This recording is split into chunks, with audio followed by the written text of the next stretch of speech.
Alright guys, before we move on, if you want to practice these questions using artificial intelligence and see what mistakes you're making, what score you are likely to get in the test, I have got a great news for you. You can practice all these questions with AI on our app, LAPT Exam Practice app, which is available on iOS and Android as well. Plus, if you want to take a full scored mock test, one free full scored mock test is available in the app, or you can register on languageacademy.com.au. The scorecard you will get with the mock test will be as similar as what you will get in the actual test, and which will make it very clear what score you are likely to get. I'll highly recommend each and every one of you to take that mock test, see what mistakes you're making, how to improve, and what other things you need to work on. Lastly, we have got our branches in Australia and in India, and we do provide online classes. If you need any help, do contact us on the numbers below. Now you can continue with the video.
Have you ever pictured a world without light?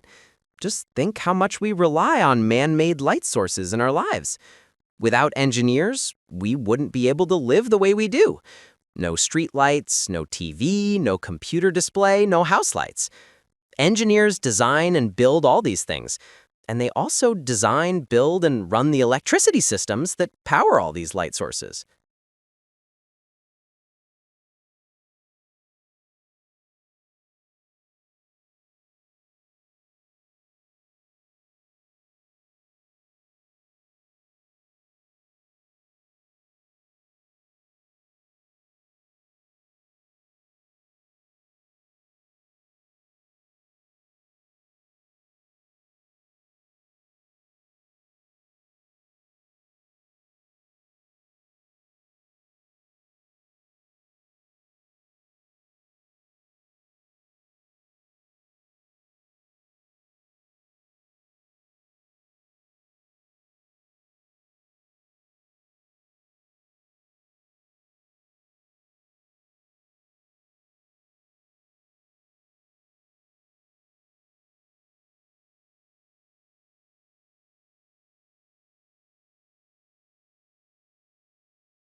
A patriarchal family is one run by the father or eldest male of a household. He usually decides the duties of the women and children in the family. In this role, the patriarch solves family disputes and divides the family's wealth. The patriarch is also the spiritual leader of the family because he is thought to be the closest to the spirits of the family's ancestors.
People have used biomass energy from living things since the earliest cavemen first made wood fires for cooking or keeping warm. Biomass is organic, meaning it is made of material that comes from living organisms, such as plants and animals. The most common biomass materials used for energy are plants, wood, and waste.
A simple barometric altimeter includes a sealed metal chamber, a spring, and a pointer that shows altitude in meters or feet.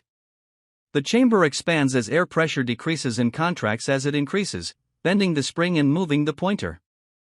An altimeter can be mounted on an aircraft's instrument panel or worn on a person's wrist.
The icehouse structures, of which 4 still remain intact, are located south of Sultan Kala.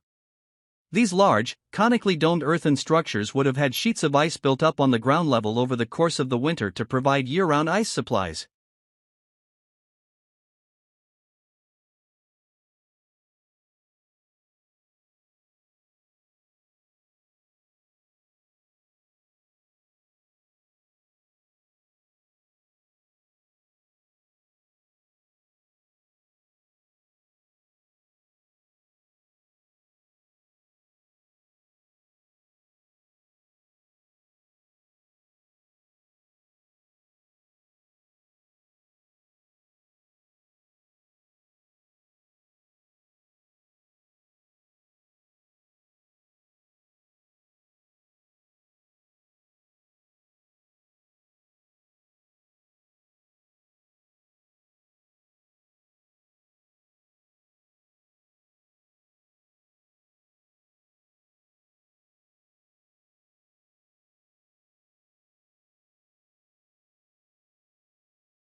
Hydrogen will play several roles in our future.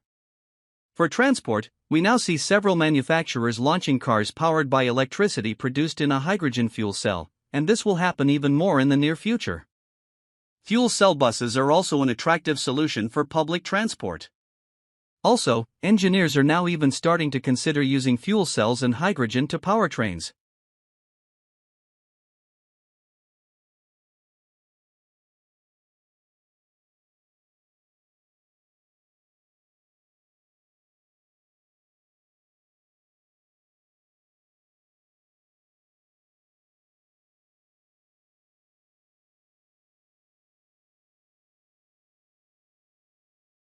I could not save my work as my computer crashed.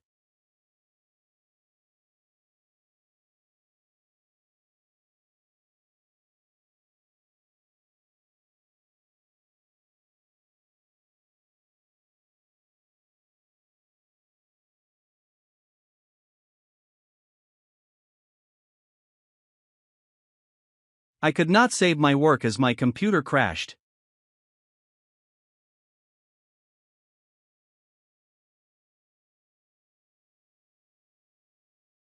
Acupuncture is a technique involved in traditional Chinese medicine.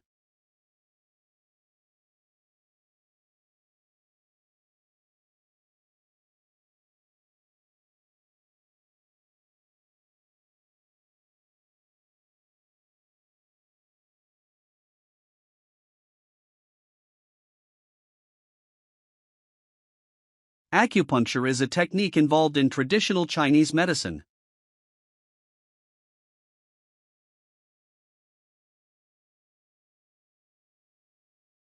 More females than males graduated from university last year.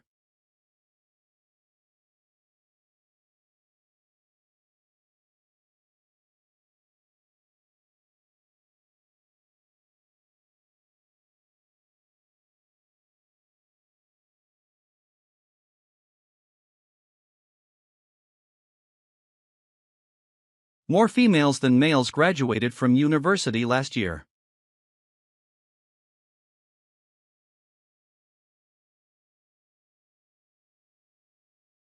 Student services provide help with housing and transport.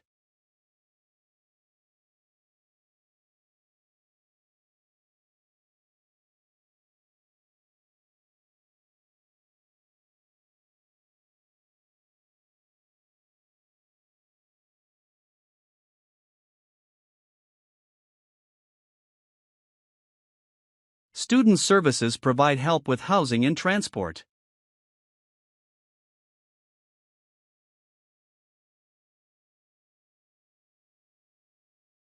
You must take 3 core and 2 elective courses this semester.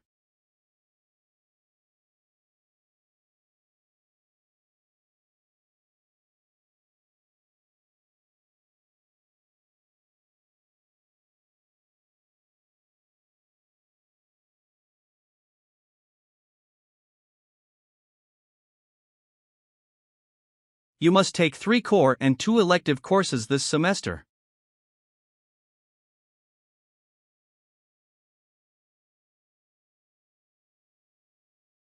Parental expectations are a major cause of stress among students.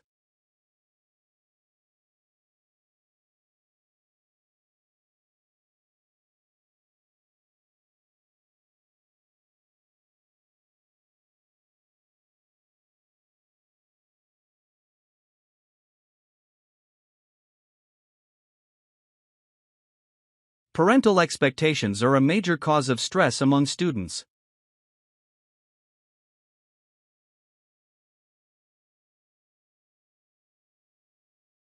Government policies, though tough, have been a blessing in disguise.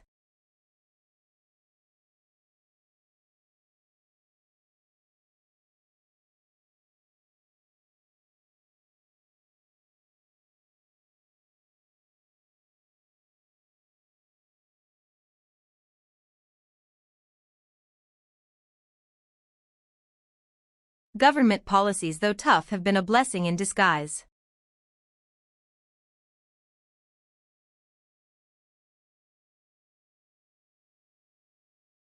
The university is dedicated to providing quality education to all students.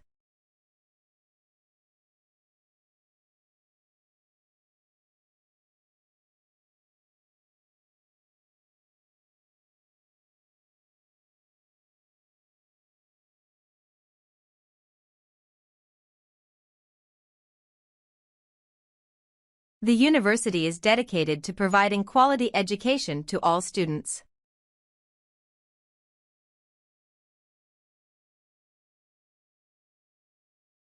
All essays and seminar papers submitted must be emailed to your tutor.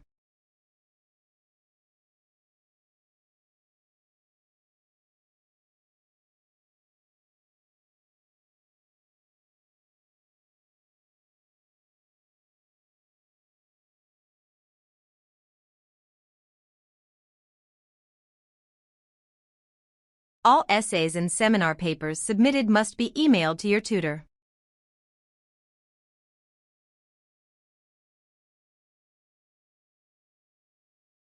Students must observe lab safety regulations at all times.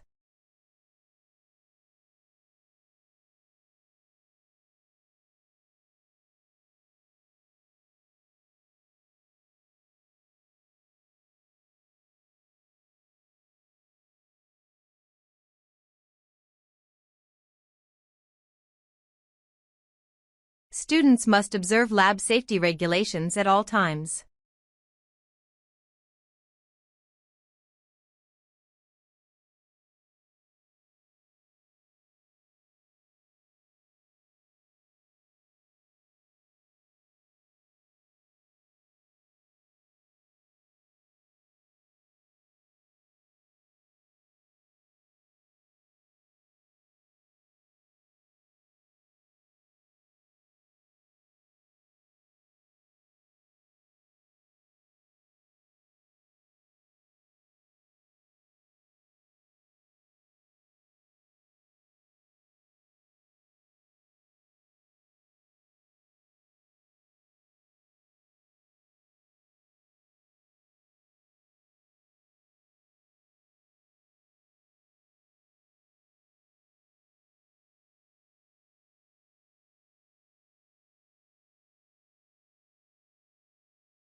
This course provides students with an in-depth understanding of the exciting disciplines of politics and international relations.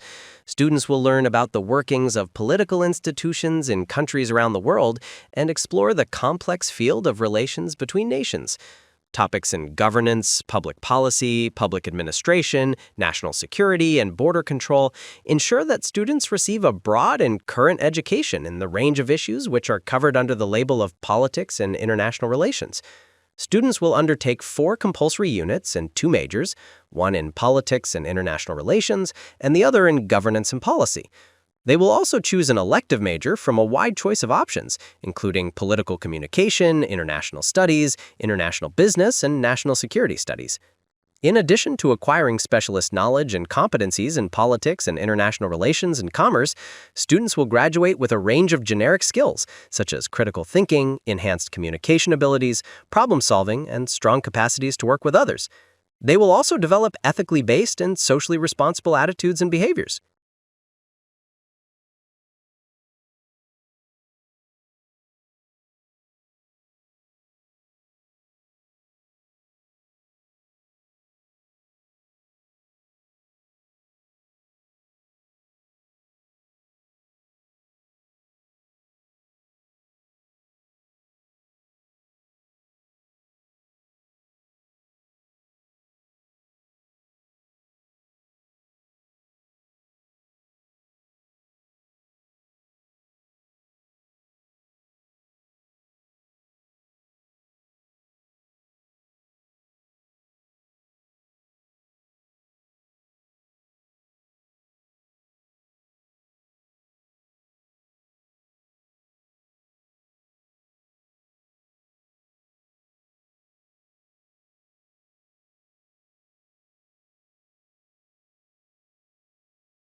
In 1943, what became known as the Green Revolution began, with Mexico unable to feed its growing population, shouted for help.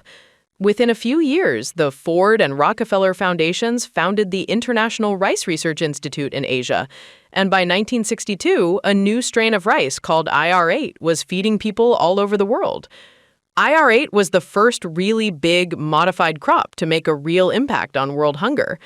In 1962, the technology did not yet exist to directly manipulate the genes of plants, and so IR8 was created by carefully crossing existing varieties, selecting the best from each generation, further modifying them, and finally finding the best.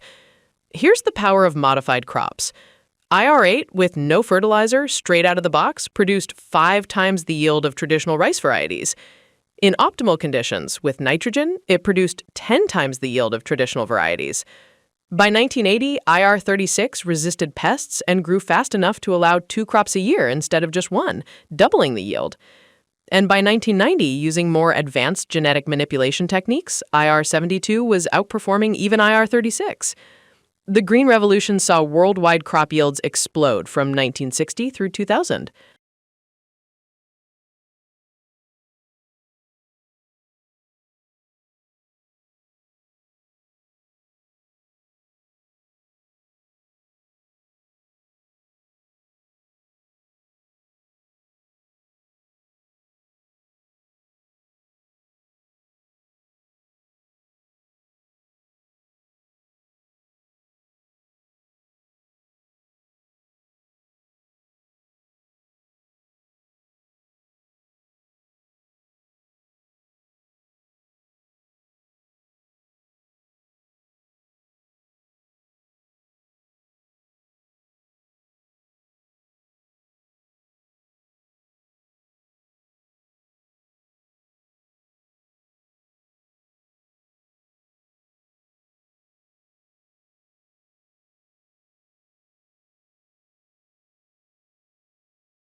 What are the organs of the body that we can breathe with?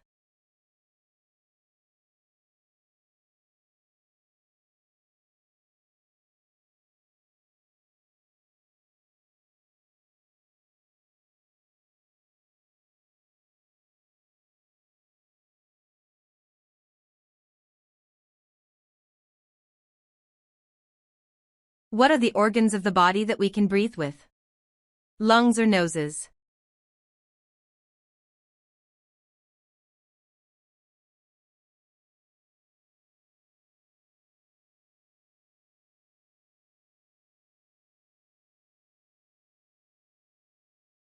What is the legal document protecting someone's intellectual property?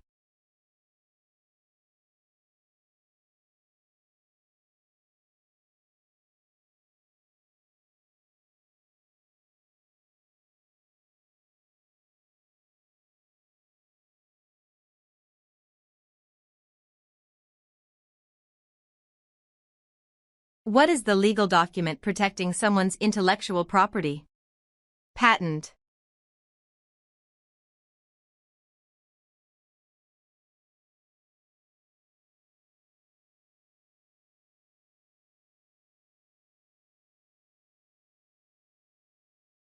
What do meter and millimeter measure, weight or length?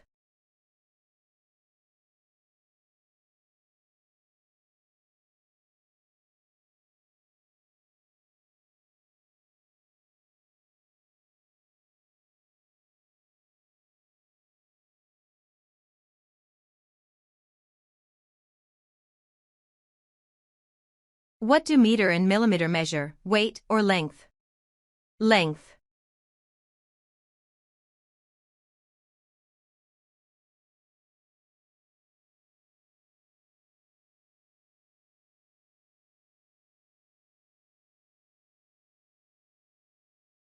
A coworker in the same institution is a colleague or a peer.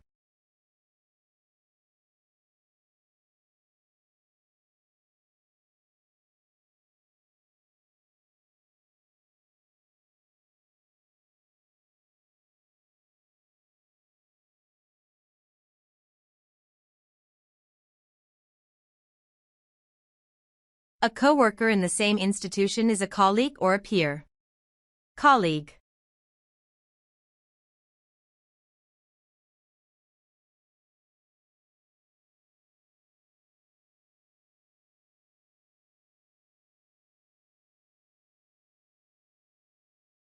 What do you call a notice of death in a newspaper?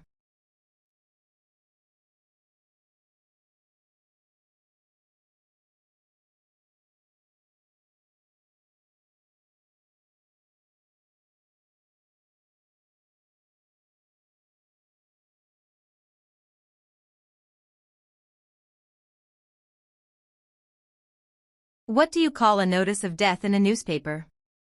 Obituary.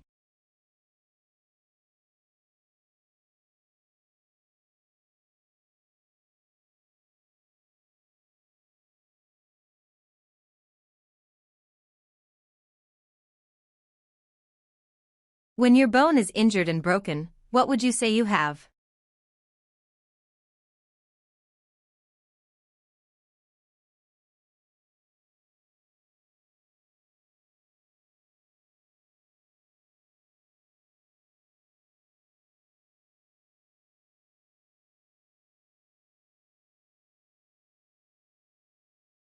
When your bone is injured and broken, what would you say you have? Fracture.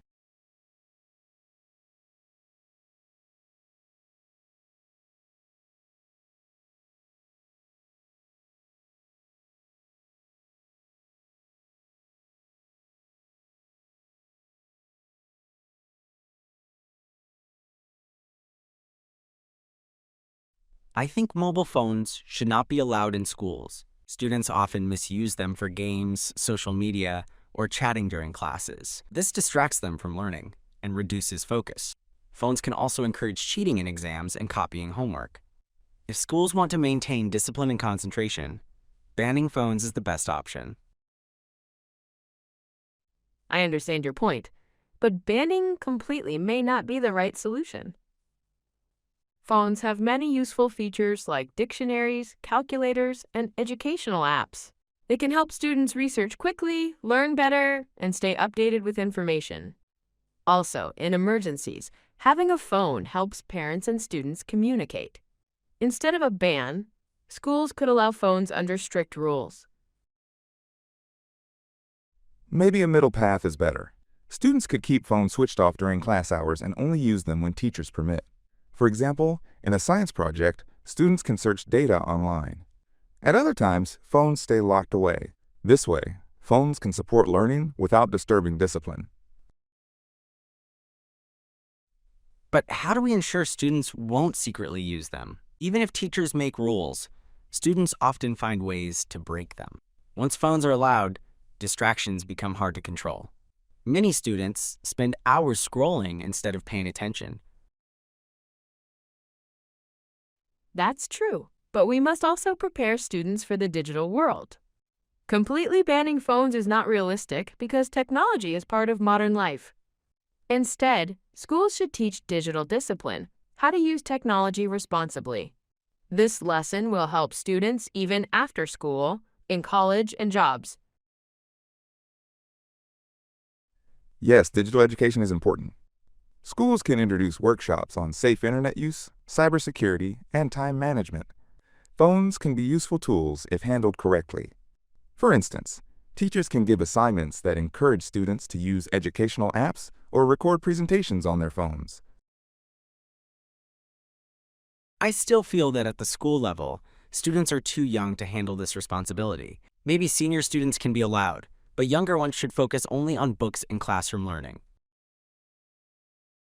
I agree age matters. Rules can differ for primary, middle, and high school students. Small children don't need phones, but teenagers may benefit from controlled use. So the solution seems clear. Phones should not be banned completely, but strict guidelines must be followed.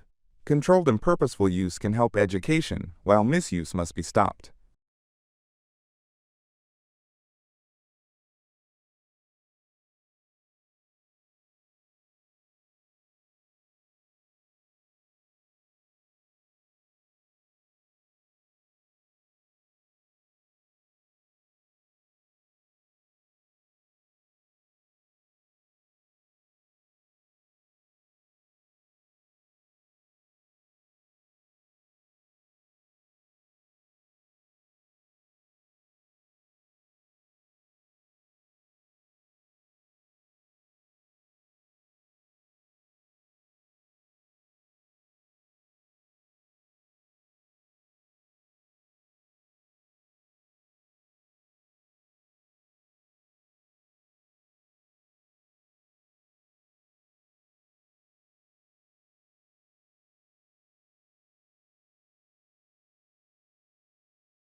I believe homework should be abolished.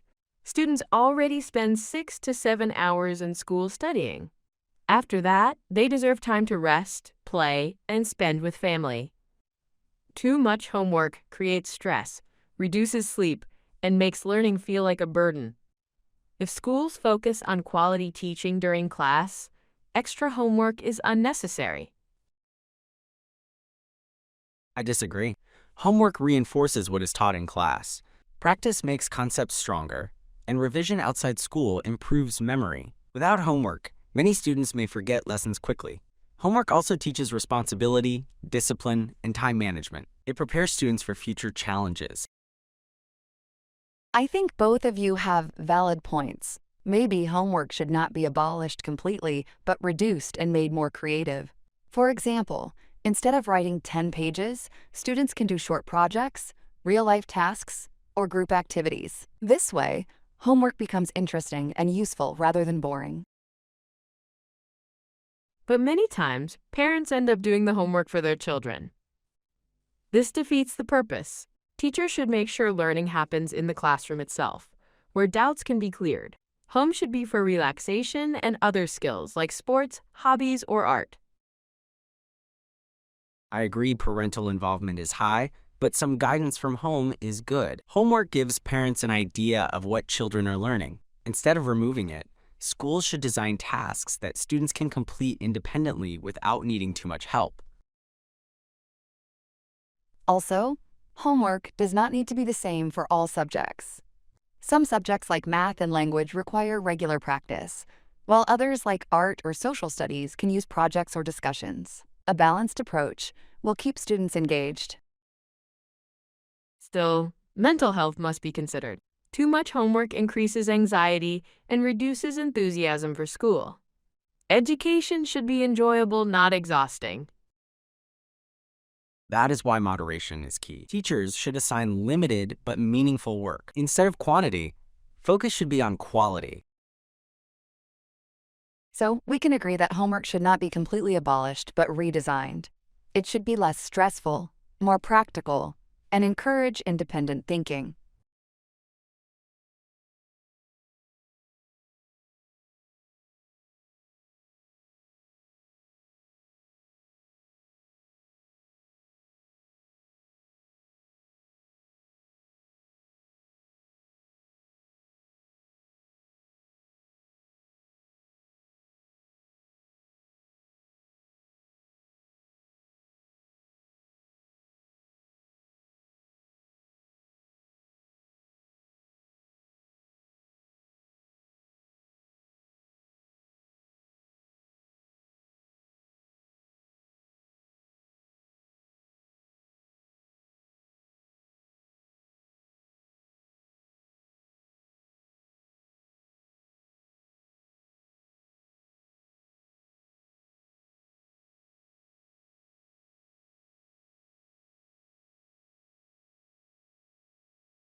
You borrowed a book from the university library, but while reading it, you noticed that 2 pages have been torn out, but you didn't do it. What do you say to the librarian when you return the book?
You are walking up the stairs in front of your apartment and almost slip on the wet floor.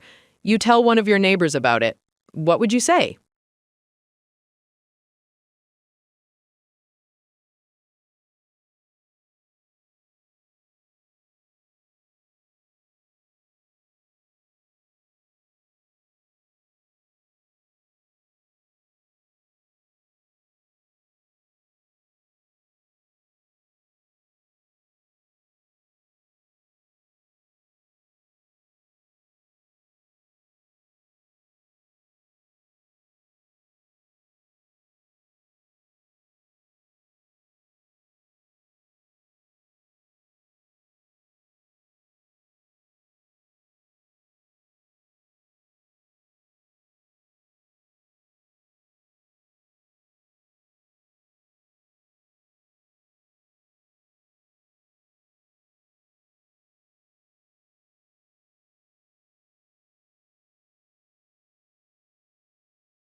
Through the 1950s and into the 1960s, the idea of the Industrial Revolution was that it was the work of some genius inventors who created machines used primarily in the textile industry, but also in mining, that eliminated blocks to assembly line production. Then everybody was crowded into factories and the new brave world opened up. In fact, one of the most interesting books and great classics that is still in print was written by an economic historian at Harvard who's still alive, called David Landis. It's a good book called The Unbound Prometheus, which was basically that. Some of the inventions that I briefly describe in your reading, the spinning jenny, etc., refer to that. Well, and that kind of analysis led one to concentrate on England, where the Industrial Revolution began, and to view industrialization as beginning a situation of winners and losers by not going as fast. Now, that analysis has been really rejected greatly over the past years, because industrial revolution is measured by more than simply large factories with industrial workers and the number of machines. This is the point of the beginning of this. The more that we look at the Industrial Revolution, the more that we see that the Industrial Revolution was first and foremost an intensification of forms of production, of kinds of production that were already there. And thus, we spend more time looking at, the intensification of artisanal production, craft production, of domestic industry, which we've already mentioned. That is, people, mostly women, but also men and children too, working in the countryside. The rapid rise of industrial production was very much tied to traditional forms of production.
Most adults and children in the UK are eating too much sugar.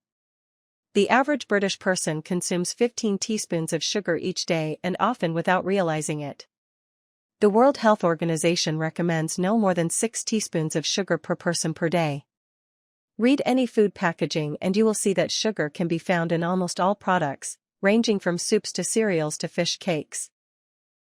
Sugar occurs naturally in foods such as fruit and milk, and we don't need to cut down on these types of sugars, but we do need to look at the amount of pure sugar within our diet. The amount of sugar we are consuming by eating manufactured foods.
Today, we are going to talk some more about architecture and what makes for a good design.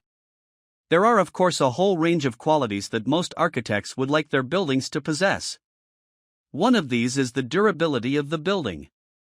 Architects must consider how well the building will stand up to the ravages of climate and time.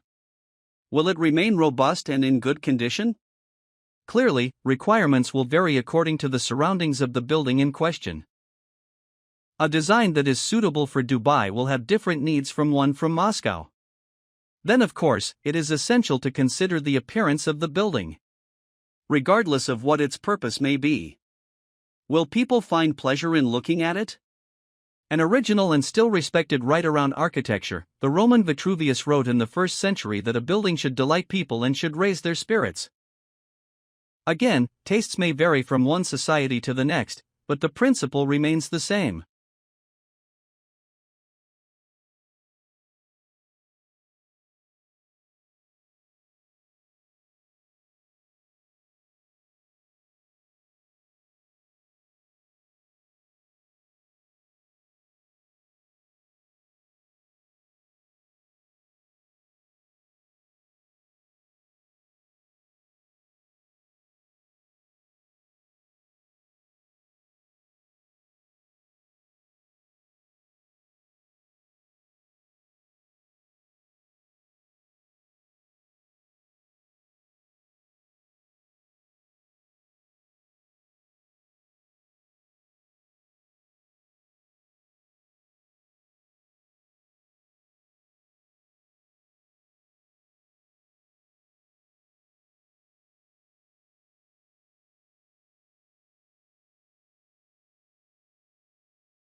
Even if the distribution of women's occupations matched that of men. If women were the doctors and men were the nurses, she calculates that at most a third of the pay gap would disappear. The most important cause is that women curtail their careers as a part of a rational household response to labor markets, which generously reward anyone, male or female, who is willing to hold down what Ms. Golden calls a greedy job. These are roles, such as those in law, accountancy, and finance, that demand long and unpredictable hours. Parents need somebody to be on call at home in case a child falls ill and needs picking up from school, or needs cheering on at a concert or football match.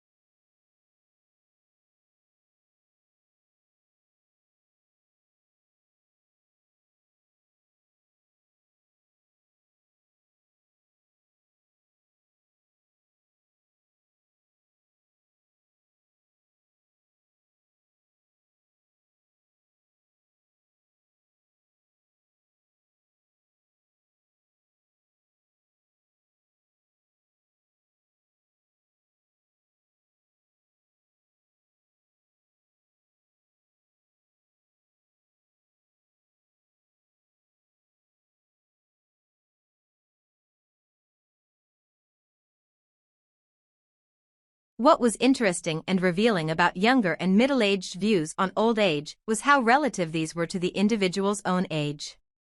Those in their teens regarded 40 as old, whereas those in their 40s thought 70 or 80 was old. For many, health was seen as a determining factor in deciding who is old, and many young participants commented on how fit and active their grandparents are, while others thought ill health and dependence were an inevitable part of aging. The majority of participants, however, regarded old age as something negative, and many expressed fear of growing old.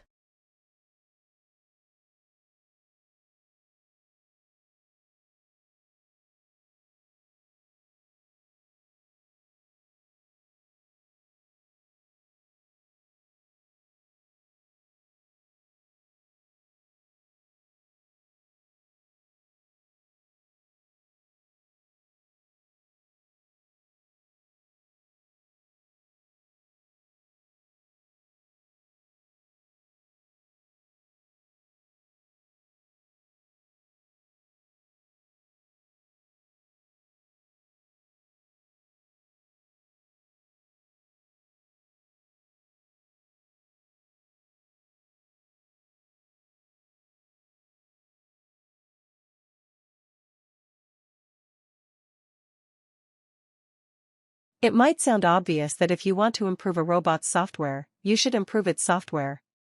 Agram Gupta of Stanford University, however, begs to differ.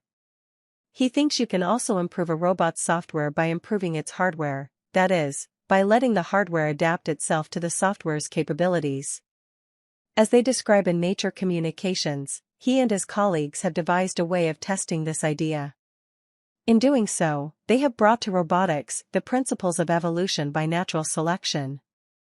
They also cast the spotlight on an evolutionary idea that dates from the 1890s, but which has hitherto proved hard to demonstrate.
Artificial intelligence, AI, is emerging as a powerful tool in understanding and predicting climate change.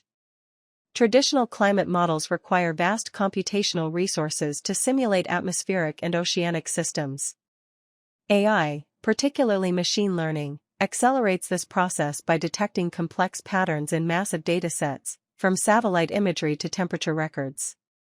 These models can forecast extreme weather events, identify vulnerable ecosystems, and optimize renewable energy deployment.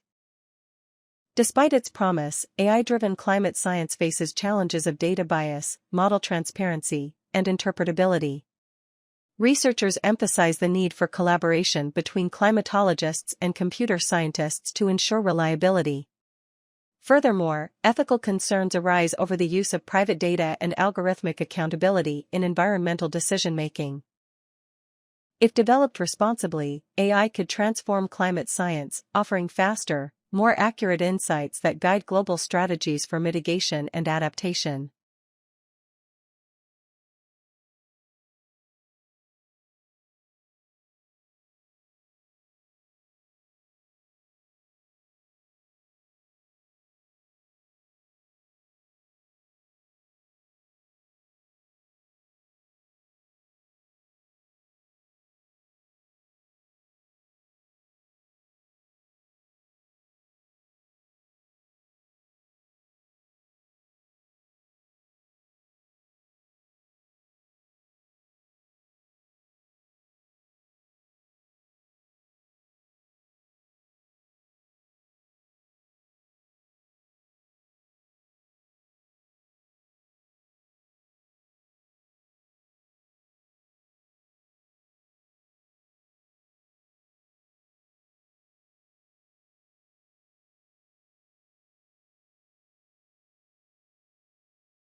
Renewable or sustainable architecture emphasizes designing buildings that harmonize with nature while reducing environmental impact.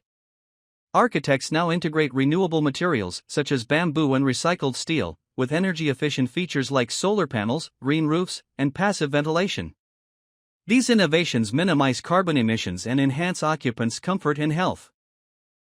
Beyond environmental benefits, green buildings can lower operational costs and improve productivity through natural lighting and better air quality.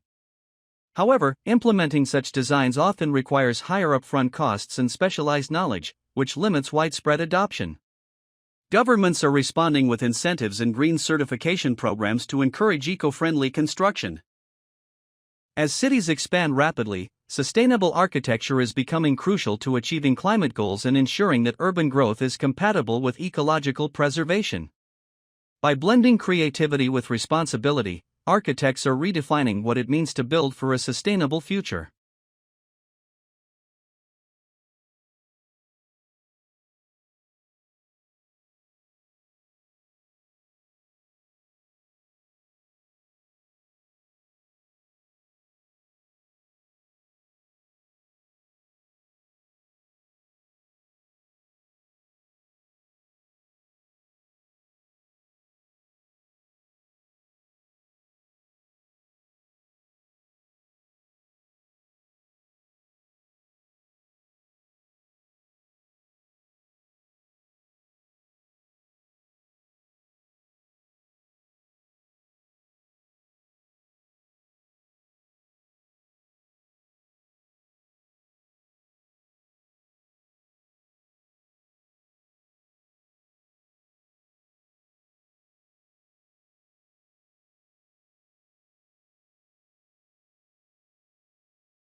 In 1963, Martin Luther King Jr. led a massive demonstration in Birmingham, Alabama. The protest was against racism in the United States. People including children and teenagers took to the streets to fight for their rights. However, tragically, police officers and firefighters tried to stop them with dogs and high-pressure water hoses. They were brutally attacked by dogs and tons of water from fire hoses.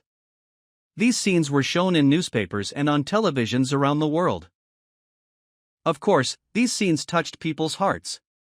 So, the demonstrators gained support against segregation.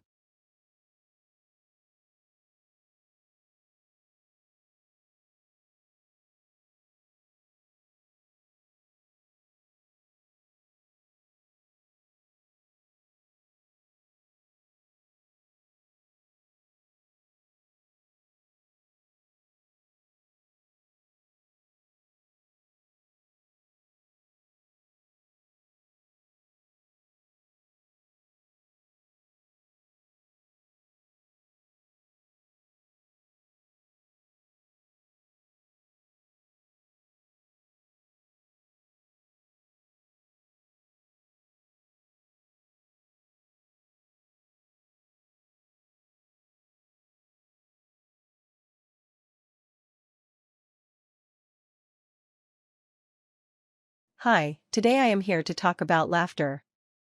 A very interesting thing which happens naturally, and I just wonder and start by thinking about the first time I can ever remember noticing laughter and how it felt. That was when I was a little girl. I would have been about 6 years old. I came across my parents doing something unusual. Actually, they were laughing. They were laughing very, very hard. They were rolling on the floor and laughing. They were blaring with laughter. I did not know what they were laughing at, but I wanted to be in that situation. I wanted to be part of that, and I sat on the ground round at the edge, going ha ha ha. Now, people were laughing at a song which people used to resonate happily, which is dependent around things like signs and toilets on trains telling you what you could and could not do in toilets on trains. And the thing you have to memorize about the English is, of course, we do have a hugely complicated sense of funniness.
It's been suggested that we get rid of the study of humanities altogether.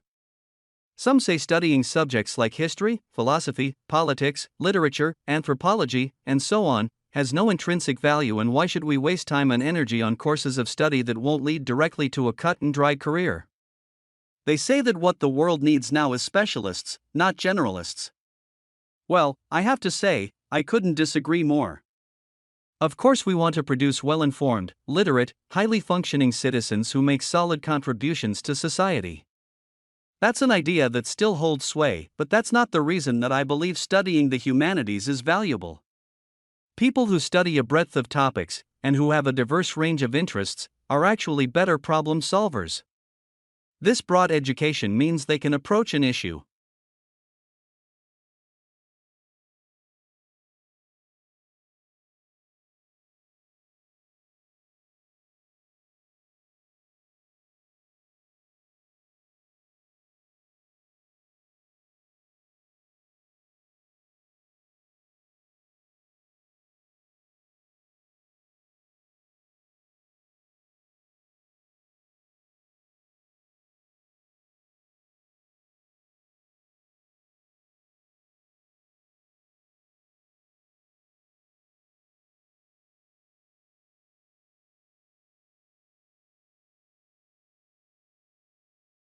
We learn most about ourselves and the way we function, both physically and mentally, when things go wrong. For a long time it was thought that the brain acted as a whole in governing the body's functions. Then, in 1861, Paul Broca, a French anatomist and anthropologist, discovered that different parts of the brain different functions. After carrying out a post-mortem examination on a patient who had had a severe speech impediment, he discovered, as he had expected, damage to a section of the left frontal lobe of the brain. The left side of the brain governs language ability. The patient's problem had been that he could only utter one syllable, though he fully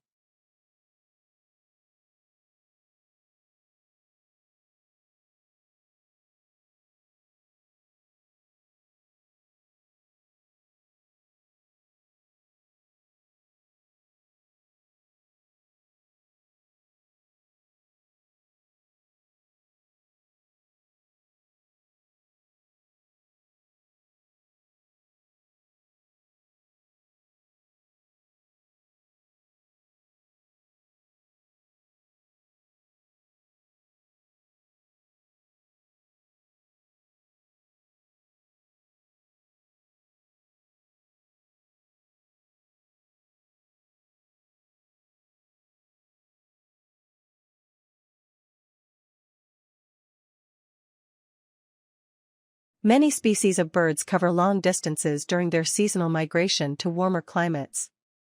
But how successful are they?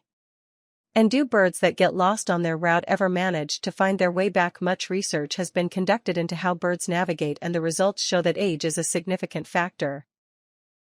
Young birds usually just carry on if they lose their migratory path and thus fail to reach their destination, whereas older, more experienced birds will generally be able to find their original route and continue successfully on their journey.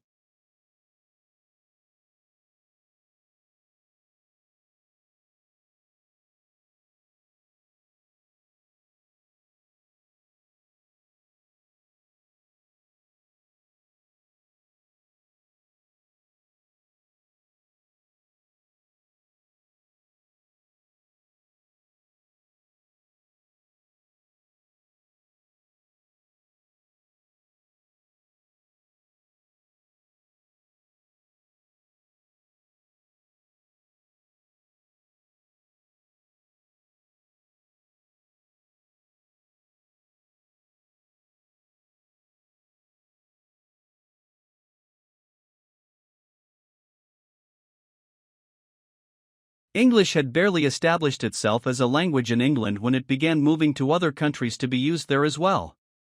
First it headed north to Scotland and then west to Wales. It then made its way across the sea to Ireland. That was in the Middle Ages. Over the course of the following centuries it has put down roots all over the world, from the USA to South Africa, from India to New Zealand. Of course, in all these countries it has developed in special ways to suit the new contexts in which it found itself.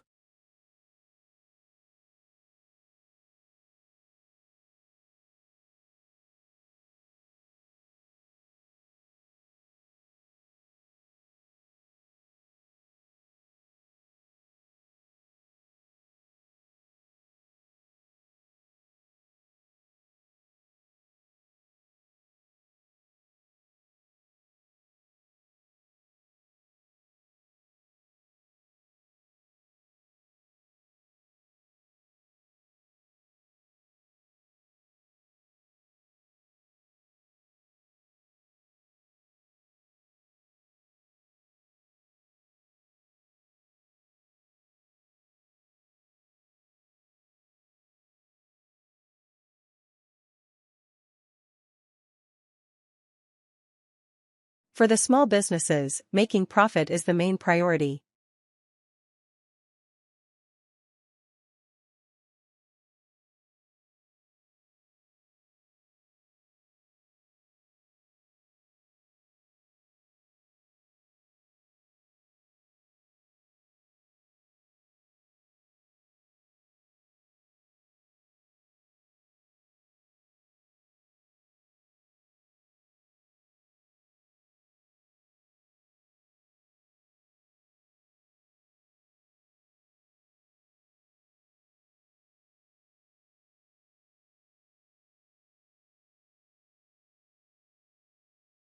For the small businesses, making profit is the main priority.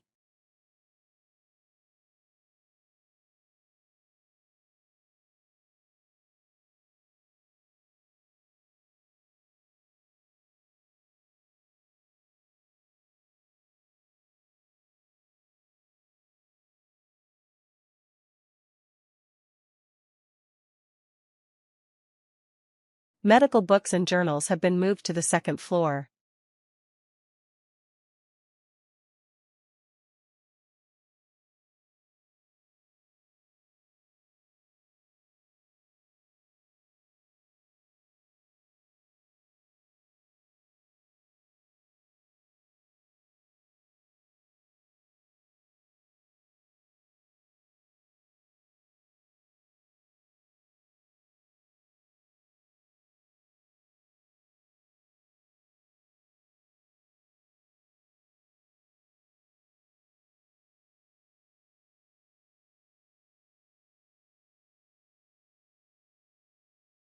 Medical books and journals have been moved to the second floor.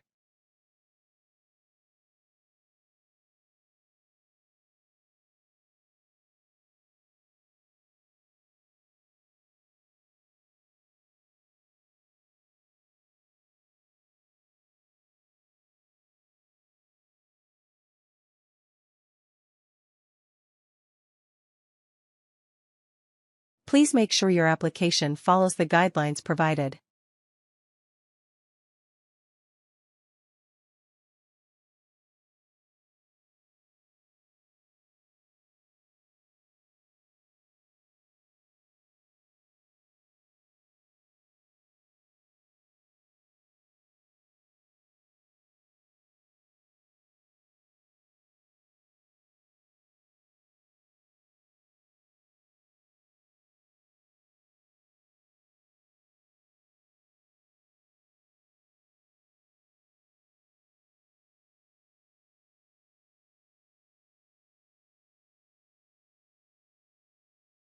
Please make sure your application follows the guidelines provided.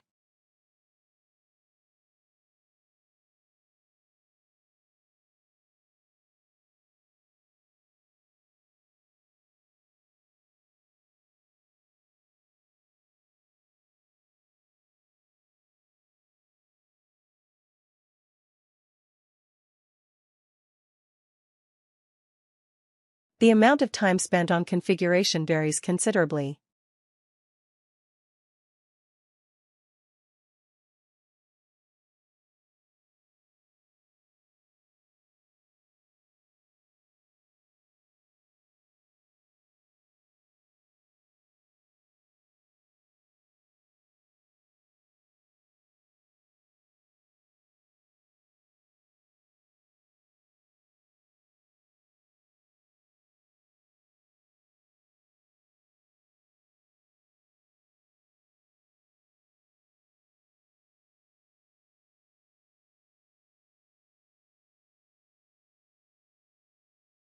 The amount of time spent on configuration varies considerably.